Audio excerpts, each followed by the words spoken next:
நண்பர்களே, நீங்கள் பார்த்து கொண்டு இருப்பது உங்கள் கௌசிகா ரிவ்யூ. சரி வாங்க வீடியோக்குள்ள போய் என்ன நடக்க போகுது அப்படின்னு சொல்லிட்டு பார்த்தீங்கன்னா, ஜெயிலு நிச்சயம். இதுக்கு மேலே உன்னை இப்படியே வெட்டி வச்சிருந்தா வேலைக்கு ஆகாது, உன்னை ஃபர்ஸ்ட் ஜெயிலில் தள்ளணும் அப்படின்னு சொல்லிட்டு முடிவு எடுக்கிறாங்க. யாரா அந்த முடிவு எடுத்தது, எதனால இந்த முடிவு எடுத்தாங்க, இதுக்கு முழுக்க முழுக்க காரணம் யாரு, இது யார் மேலே தப்பு அப்படின்னு சொல்லிட்டு பார்த்தீங்கன்னா, இது முழுக்க முழுக்க ஒரே ஒரு காரணம் தாங்க. இதுக்கு முழுக்க முழுக்க நம்ம சுடர் இருக்காங்களோ அவங்க தான் பொறுப்பு. ஏன்னா சுடர் பண்ணுற ஒவ்வொரு விஷயமும் ரொம்பவே ஒரு பக்கம் கேவலமாக இருக்குது. ஆனால் அதே சமயத்தில் வெண்பா தான் புத்திசாலித்தனத்தால் கரெக்டாக இந்த அம்மா பேடம்மா, இந்த அம்மா கூட இனிமேல் இருந்தால் நம்ம எங்கே போவோம்னே தெரியாது, டாடாவும் மறுபக்கம் மல்லியம்மாவும் சந்திக்க மாட்டோம், மல்லியம்மா நம்ம இல்லாமல் சாப்பிடாம ஒரு பக்கம் கஷ்டப்பட்டு இருக்காங்க, சீக்கிரம் நம்ம மல்லியம்மா கிட்ட போய் சேர்ந்துடணும் அப்படின்னு சொல்லிட்டு அந்த ரூம்லேருந்து அழகாக அந்த சுடர் இருக்கா தூங்கிட்டு முன்னாடி வெளியே ஓடி வந்துடுறாங்க. அந்த சமயத்தில் தாங்க ஒரு நல்ல ஒரு புண்ணியவான், இந்த மாதிரி ஒரு புண்ணியவான் கிடைப்பானான்னு சொல்லிட்டு சொல்ல முடியாது. ஆனால் அதுக்கு முன்னாடியே அங்கே ஒரு கேடுகட்ட ஒரு கிளம்ப வந்துடுறான். அது யாரா அப்படின்னு சொல்லிட்டு பார்த்தீங்கன்னா, நம்ம விஜய்க்கு உறுதுணையாக இருந்தார் இல்லை, இதுக்கு முன்னாடி விஜய்க்கு உதவுறது போல உதவி ரகுவுக்கு ஹெல்ப் பண்ணிருந்தாரு அந்த கேடுகட்ட மேஸ்திரி. அவர் வந்துடுறாரு. அவர் அழகா வெண்பாவை வாமான கூட்டிட்டு போறேன் அப்படின்னு சொல்லிட்டு வெண்பாவை நைஸா கடத்த பாக்குறாரு. அந்த சமயத்துல கடவுள் போல நம்ம ரகு அந்த இடத்துக்கு வந்துடுறாரு. விஜய் நண்பர் வந்த உடனே, சார் இங்க என்ன பண்றீங்க, வெண்பா நீ இங்க என்ன பண்ற அப்படின்னு சொல்லிட்டு கேட்கறாங்க. உடனே வெண்பா இதெல்லாம் சொல்றாங்க. உடனே உங்க அப்பா கிட்ட நான் கூட்டு போறவா அப்படின்னு சொல்லிட்டு அங்கிருந்து கூட்டின்னு போக ஆட்ட கைக்கு வந்தது அப்படியே கையை விட்டு நழுவி போயிடுச்சு. என்னடா பண்றது, இது எப்படா நம்ம இதெல்லாம் சமாளிக்கிறது, நம்ம ஏதோ ஒன்று பல்கா வரப்போகுது அப்படின்னு சொல்லிட்டு ஆசையாகவும் ஆர்வத்தோட இருந்தோம். அது எல்லாமே நம்ம கையை விட்டு இப்போ போக போகுது, இப்போ என்னதான் பண்ணுறது அப்படின்னு சொல்லிட்டு சோகத்திலையும் வேதனையிலையும் அப்படியே சும்மா நொந்து நூடுல்ஸ் ஆயின்னு இருக்காங்க. இதுக்கப்புறம் என்ன பண்ண போகிறாங்கன்னு சொல்லிட்டு தெரியலிங்க. ஒரு பக்கம் ரொம்பவே ஒரு பக்கம் கேவலமான ஒரு விஷயமா தான் இருக்குது. இந்த மாதிரியெல்லாம் ஒரு பக்கம் பண்ணலாமா, இப்படியெல்லாம் நடக்குமாடா அப்படின்னு கேட்குற அளவுக்கு ஒரு பக்கம் ஒஸ்ட் பிஹேவியராக தான் இருக்குது. சரி நடந்து முடிஞ்சிச்சு, இதுக்கப்புறம் இதை பற்றி பேசி ஒன்றும் நடக்க போகிறதில்ல. இப்போ நம்ம விஜய் கிட்ட அழைச்சிட்டு போய் வெண்பா ஒப்படைக்கலாம்னு சொல்லிட்டு போகிறாங்க. அந்த சமயத்தில் தாங்க கரெக்டாக நம்ம ரகு அந்த இடத்துக்கு வந்துடுறாரு. வந்து அவன் தலையில் கட்டையை எடுத்து 2 போட உடனே அந்த இடத்துல அவன் மயங்கவில்லை, வெண்பாவை அங்கேருந்து கடத்திடுறாங்க. இப்போ வெண்பாவை நாம கடத்தின மாதிரி எல்லாருக்கும் தெரிய வராது. இது முற்றிலும் சுடரோட வேலையான்னு தெரியும். இப்போ சுடரே போலீஸ் கிட்ட மாட்டினாலும் சுடரை ஒரு பக்கம் சும்மா பொலன்னு பொழப்பாங்க. அவளை பொழந்து அப்படியே சும்மா அவகிட்ட இருந்து எல்லாத்தையும் பறிக்க பார்ப்பாங்க. ஆனால் அவகிட்ட என்ன இருக்கு, ஒன்றுமே இல்லைங்க. ஏன்னா அவளை பொறுத்த வரைக்கும் அவள் இப்போ மிகப்பெரிய ஒரு சிக்கல்ல சிக்கின்னு இருக்கா. சிக்கி சின்ன பின்னமாக போறா, அது நல்லாவே தெரிஞ்சிருச்சு. இதுக்கப்புறம் என்ன பண்ண போறா, ஒரு பக்கம் வாழ்க்கையே மாயமா ஒரு பக்கம் போயிட்டு இருக்குங்க. இப்போ என்னதாண்டா நடக்கும், எல்லாமே நல்லதான் நடக்கும்னு சொல்லிட்டு நம்ம எதிர்பார்த்துன்னு இருக்கோம். ஆனால் அது போல நடக்குமா நடக்காதா, என்னென்ன நடக்க போகுது, என்னென்ன விறுவிறுப்பான தொடரெல்லாம் வரப்போதா அப்படின்னு சொல்லிட்டு பொறுத்து இருந்து காத்திருந்தாதாங்க தெரிய போகுது. சரி இதெல்லாம் ஒரு பக்கம் போயின்னு இருக்கு. அதே சமயத்தில் மறுபக்கம் கரெக்டாக நம்ம கதிரேசன் இருக்காருல்ல, அவருக்கு ஒரு ஃபோன் வருது. யார்கிட்ட இருந்து அப்படின்னு சொல்லிட்டு பார்த்தா ரவு கிட்ட இருந்து. இந்த மாதிரி சுடர் மேடம் இன்னே உங்ககிட்ட காசு சொல்லிட்டாங்களா 50 லட்சம், இன்னும் கொடுக்காம என்ன பண்ணிருக்கீங்க அப்படின்னு சொல்லிட்டு ஒரு கேள்வி எழப்படுது. உடனே பார்க்கணும் அந்த இடத்துல எதுவுமே பேசாம, இதோ கொஞ்ச நேரத்துல காசு வந்துட்டு நீங்க எதுக்கும் கவலைப்படாதீங்க, என் பேத்திக்கு மட்டும் எதுவும் ஆகக்கூடாது, என் பேத்திக்கு மட்டும் எதோ ஆசி டே ரகு உன்னை அவ்வளவுதான் பாத்துக்க, என்ன எப்படி உங்களுக்கு தெரியும் அப்படின்னு சொல்லிட்டு கேட்க, நீ யாரு, என்ன, எங்க இருந்து வந்த, வரலாறு என்ன, எல்லாமே எனக்கு தெரியும் அப்படின்னு சொல்லிட்டு ஒரு பக்கம் கோவப்பட்டுன்னு இருக்காங்க. இப்போ என்ன பண்ண போறாங்க, ஏது பண்ண போறாங்கன்னு சொல்லிட்டு தெரியலங்க. ஒரு பக்கம் குழப்பத்துல குழம்பி போயிட்டு இருந்துட்டு இருக்காங்க.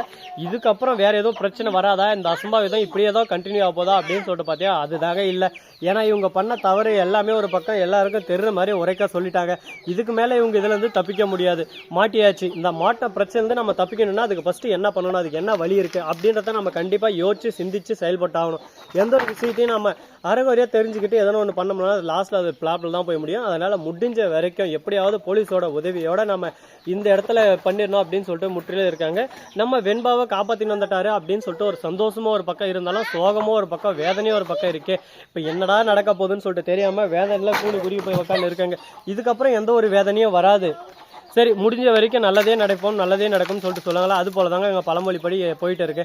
சரி இதுக்கப்புறம் என்ன நடக்க போகுது அப்படின்னு சொல்லிட்டு பார்த்தீங்கன்னா, நம்ம விஜய் இருக்கார்ல, அவர் வந்து வெண்பா ஒரு பக்கம் மயக்கம் போட்டு, அதாவது நம்ம மல்லி மயக்கம் போட்டு வந்துடுறாங்க. மல்லி ஹாஸ்பிட்டலுக்கு அழைச்சிட்டு போயின்னு இருக்காங்க. ஐயோ மல்லி முழிச்சு பாரு மல்லி, முழிச்சு பாரு மல்லின்னு சொல்லிட்டு கதறாரு. ஒரு பக்கம் தண்ணி தெளிறாரு. என்னதான் பண்ணாலும் ஒரு பக்கம் மல்லி முழிக்க வேலைங்க. அதனால விஜய்க்கு அப்படியே சும்மா உயிரே போற மாதிரி இருக்கு. ஐயோ என் மல்லிக்கு என்னாச்சுன்னு சொல்லிட்டு தெரியல, என் மல்லி இல்லாத உலகத்தில் நான் வாழவே மாட்டேன், என் மல்லி தான் எனக்கு முக்கியம் அப்படின்னு சொல்லிட்டு அழ ஆரம்பிச்சிட்டாரு. அவர் அழறத பார்க்கும்போது நமக்கே ஒரு பக்கம் கஷ்டமா தான் இருக்கு. என்னடா இந்த அளவுக்கு ஒரு பக்கம் கஷ்டப்பட்டு அழுந்துட்டு இருக்காங்களே, ஏன்டா அந்த உலகம் இந்த மாதிரி இருக்கு அப்படின்னு சொல்லிட்டு ரொம்பவே கவலையா தாங்க இருக்கு.